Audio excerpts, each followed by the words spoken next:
우리나라도 그런 식의 이 인식의 변화, 사회 변화가 나타나고 있다.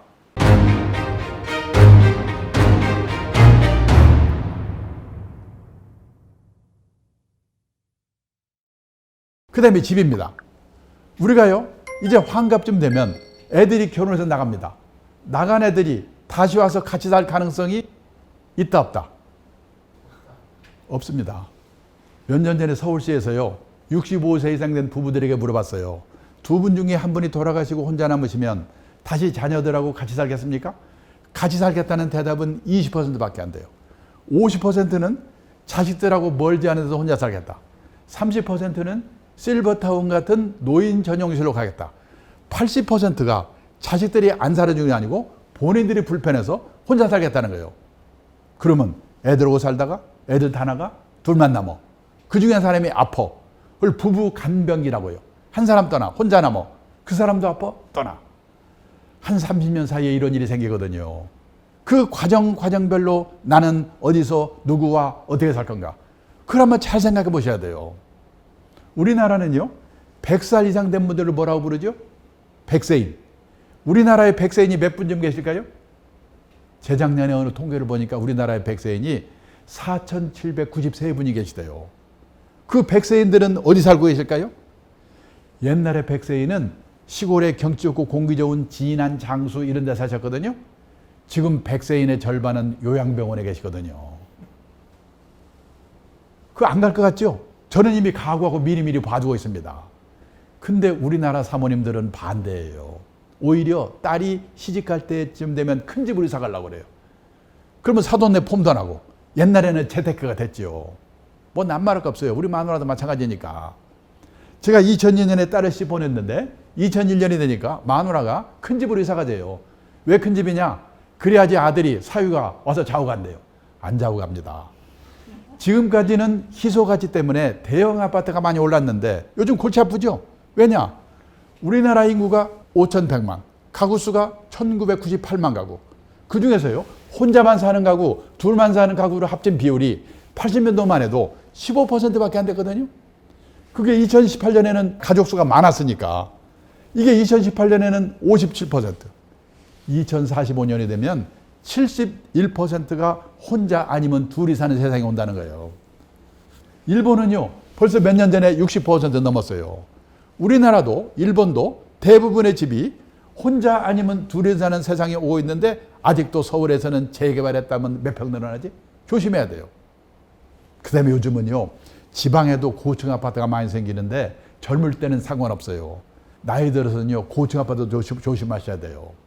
우리나라 사람들은 유난히도 돈 많은 사람은 하늘로 가고 돈 없으면 땅 밑으로 가는데 너무 하늘 좋아할 게 아니에요. 벌써 8년쯤 된 얘기인데 일본에서 난리가 났습니다.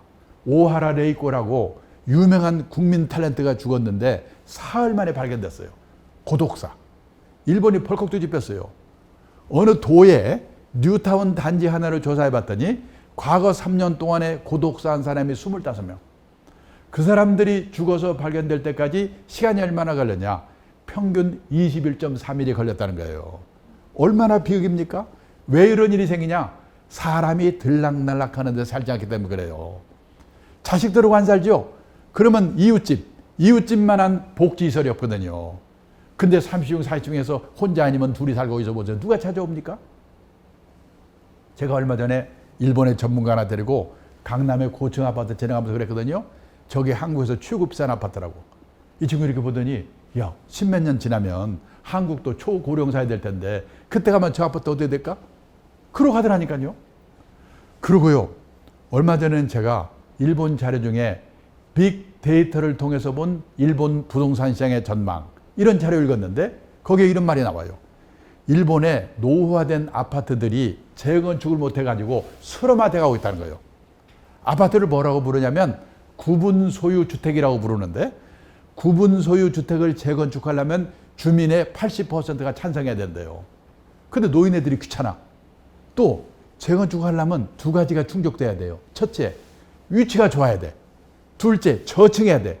고층으로 만들면서 비용을 빼야 되니까. 근데 위치가 별 볼 일 없거나 이미 고층이 돼 있으면 안 되는 거야. 그게 수렴화돼 가고 있어요. 그나마라도 재건축에 성공한 아파트가 있긴 있어요. 어떤 아파트가 성공했을까요? 재건축에 성공한 아파트의 80%가 지진 나서 무너진대. 근데 지진 나기를 기다릴 수도 없잖아요. 근데 이게 남의 얘기 아니에요. 일본은 아파트가 쓰러마타 간다고는 하지만 그래봤자 전체 주택수의 일본의 아파트 비율은 10%밖에 안 돼요. 제가 작년에요, 이 동해에서 우라디보스토크 갔다가 일본의 어느 지방도시 들리는 그 크루즈선이 있는데 그걸 제가 강의해달라고 해서 탔거든요. 지방도시에 들렸더니 아무리 봐도 아파트가 안 보여요. 근데 우리나라는 전체 주택수에서 아파트 비율이 몇 퍼센트인지 아십니까? 49%래요. 저는 지방 가면서 벌판에 고층 아파트 있는 거 보면 저거 20, 30년 뒤에 우리 손주 새끼들이 저것 때문에 얼마나 속을 썩을까? 한번 생각해 봐야 돼요. 그래서요, 요즘 일본에서 유행하게 생각하는 게 뭐냐? 부부 만남 먹거나 사별하고 혼자 되면 어디서 사는가? 시내에서 18평에서 20평짜리 병원 가까운 곳, 나이 들면 병원이 가까워야 돼요.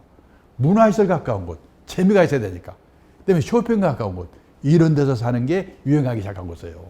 대형 고층 아파트를 조심하셔야 됩니다. 그 다음에 최근에 신문에서 보신 분이 계신지 모르겠는데 판교에 타운하우스라고 있지요. 그 타운하우스가 10년 전에 지어진 단지인데요. 일본의 건축가 야마모토라는 사람이 설계를 한 건데 그 사람이 원래 생각을 하기는 원래 한국의 전통 가옥도 외부에 개방된 부분과 사생활을 지키는 부분으로 나뉘어 있었다. 그런데 그런 주택이 사라지고 모두 밀실 같은 주택이 됐다. 고령화 시대, 1인 가구 시대의 그런 밀실 같은 주택은 더는 바람직하지 않다. 그래서 이분은요, 그 판교 타운하우스를 질 때 모든 주택 현관 사방을 유리로 설계하고 그래서 개방하는 식으로 설계를 한 겁니다. 근데 지금 우리도 아파트 마찬가지지만 남한테 안 보이려고 애를 쓰지 않습니까? 예, 거기에 익숙해 있는, 밀실에 익숙해 있는 개방형을 꺼렸던 주민들이 많아가지고 처음에는 미분양이 된 거예요. 근데 들어온 사람들이 10년 살아보니까 이 1인 가구 시대, 고령화 시대에 외롭지 않고 너무나 좋은 단지가 된 겁니다. 그래서 그 주민들이 10년 후에 그 야마모토라는 건축 설계사를 불러가지고 파티를 했다. 얼마 전에 신문에 났더라고요. 우리나라도 그런 식의 이 인식의 변화, 사회 변화가 나타나고 있다. 살아보니 이웃 함께 하는 삶이 행복하더라. 이것도 앞으로 우리나라에 급속도로 이런 경향이 나타나지 않을까 한번 참고할 필요가 있다고 생각합니다. 그 다음에요, 지난 20년 동안에 우리나라의 전국의 가구 수는 854만 가구가 늘어났습니다. 주로 1인 가구 늘고 그랬지요. 그런데요, 주택은 1074만 가구를 지었습니다. 그러니까 전국적으로는 공급과잉입니다. 근데 서울만을 보면은 가구 수가 208만 가구 늘었는데 집은 113만 가구밖에 안 진 겁니다. 그래서 서울에 난리친 이유가 바로 여기에 있는 겁니다. 그럼 뭘 생각 못 했느냐? 일자리가 서울밖에 없으니까 젊은 사람들이 서울로 몰립니다. 노인네들은 교회에서 유유자적할 줄 알았는데 아닙니다. 고령화 시대가 되면요, 오히려 교회 시대에서 도심의 시대로 바뀌는 거예요. 그래서 서울로 몰려온 거예요. 그래서 이런 일이 일어났어요. 그 다음에요, 집은 누가 사느냐? 젊은 사람들이 집을 사게 됩니다. 그런데 지난 20년 동안에 20, 30대 가구는 100만 가구가 줄고 앞으로 20년 동안에도 130만 가구 또 준답니다. 집을 늘려가는 건 40대, 50대입니다. 지난 20년 동안에 260만 가구가 늘었는데 앞으로 20년 동안에는 190만 가구가 줄어든답니다. 그럼 무슨 가구만 느는가? 노인네 가구만 400만 가구 늘었고 앞으로도 530만 가구 또 는다는 겁니다. 근데 이 노인네 가구는 이미 집이 있거나 살 능력이 없는 사람밖에 없습니다. 누가 집을 사겠습니까? 그 다음에요, 1, 2인 가구는 680만 가구 늘었고 앞으로도 380만 가구가 또 는데요. 그런데 3인 이상 가구는 110만 가구가 줄었고 앞으로도 20년 동안에 170만 가구 또 준다는 거예요. 여기 있는 이 표가 앞으로 우리나라 집값에 어떤 영향을 줄 것인가 한번 생각할 필요가 있다는 겁니다. 그러니까 결국 여기까지 결론이 뭐냐? 그러니까 아파트를 사라는 말이냐 팔라는 말이냐? 그거에 대해서는 제가 함부로 말씀드릴 수가 없습니다. 이 변화무쌍한 이 상황을 보고. 다만 한 가지 말씀드릴 수 있는 게 뭐냐면, 작년 봄에 이 강남에 어느 신축 재건축한 아파트 단지에 경로당에 가서 강의를 한 일이 있습니다. 강의가 끝나니까 한 분이 저한테 오더니 뭐라고 하냐면, 자기가 그 아파트 단지에 45평짜리 아파트를 갖고 있었는데 입주 전에 너무나 벼락같이 오르니까 이거 꼭지다 싶어서 45평짜리를 팔았답니다. 근데 팔고 나서 10억이 올랐대요. 저보고 뭐라고 하냐면, 이제라도 다시 되사야 됩니까? 어떻게 해야 됩니까? 이렇게 물어보는 겁니다. 제가 그걸 알면 거기를 왜 가겠습니까? 알 수가 없습니다. 이 지금 움직이고 있기 때문에. 그럼 도대체 어떻게 하란 말이냐? 이 사고 팔고는 자기가 알아서 하시고 자기 팔자 소관입니다. 다만 그 원칙만은 좀 말씀드리고 알아두셨으면 좋겠다. 뭐냐? 투자라고 하는 것은 리스크가 따르는 것입니다. 따라서 재산이 한 곳에 집중되어 있으면 안 됩니다. 갖고 계신 재산이 100% 부동산에 몰빵되어 있으시다면 그 부동산이 오를 때 오를 망정 우선 10% 20%라도 금융자산을 가지세요. 그리고 나이가 들어가면서 금융자산의 비중을 높여가셔야 됩니다. 그래서 환갑 나이쯤 되면 반반 정도로 돼야 된다. 부동산과 금융자산의 비중이. 이게 자산관리의 원칙입니다. 이렇게 되면 하우스포의 염려는 없다는 겁니다. 여기까지가 결론입니다. 그러면 또 다음 시간에 하겠습니다.